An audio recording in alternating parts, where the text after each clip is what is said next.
just proving to the courts that there was no interference. And Mike Pence, the response. The Israeli government passed the first step of judicial overhaul yesterday, basically negated the reasonable cause. That Supreme Court had the ability to negate anything that the government passed based on deeming it unreasonable. They will no longer be able to do this. Most of the international media outlets condemned what Israel did and said that is a breach of democracy. For example, in the United States, Congress and the president can be checked by each other.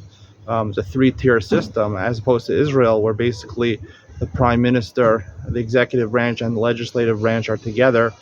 You need the judiciary system to check both of those together. But I think exactly the opposite, because power is held, two-thirds of the power is held in the coalition. They should have more power than the judicial system here in Israel. So I think this is the right move in Israeli politics.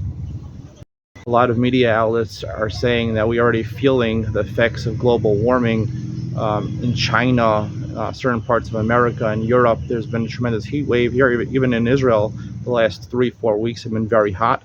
They're saying this is due to global warming. I remember growing up 15, 20 years ago, 25 years ago, there were summers that was just very hot. I don't know if it's due to global warming or not, but I will say this. Even if it is due to global warming, I don't think it's fair that certain countries should bear the burden solely to prevent global warming. For example, the United States participates the most in that, especially under Joe Biden, where he's basically, cutting off a lot of fossil fuels and things like that. China basically plays no part. They're not part of the Paris Accords, and even Europe takes a part of it to a lesser extent. If everyone's doing it, it should be fair among all the countries. Kylian Mbappe, the star from Paris Saint-Germain in France, is reportedly being offered $776 million to play for Saudi Arabian club Al Hilal for 1 year. I don't know if the contract is for after that. This is a crazy amount of money. $750 million to play for one season at Al Hilal. Mbappe is in the prime of his career as a younger player. He's already won a World Cup with France, maybe the best player in the game. Should he take the money or not? If it's a 1-year deal, I would take the money and then go back and playing in top-tier competition in Europe. But if it's a longer contract, I think to ruin your legacy as being one of the greatest players ever, just to play in Saudi Arabia, where everyone agrees that the competition is watered down compared to Europe, I think would be a mistake by Kylian Mbappe. Elon Musk officially regained the position as the richest person in the world from Bernard Arnault, from LVMH.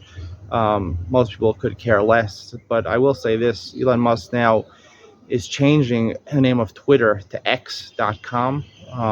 Apparently, he'll get rid of the concept of tweeting. Many people see this as a stupid thing to do because that's the brand that he bought, and that's what makes it famous, the concept of tweeting.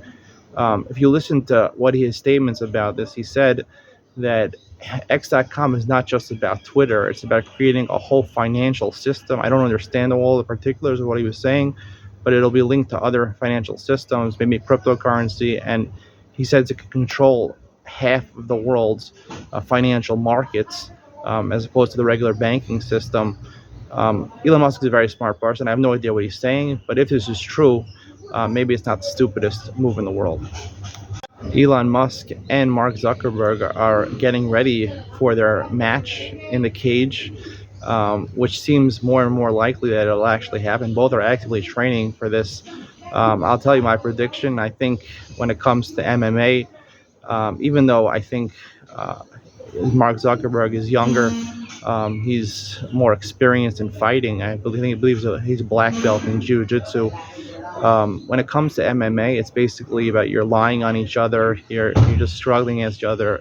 Elon Musk is almost double the size. Mark Zuckerberg is 155 pounds. Elon Musk is closer to 230 pounds.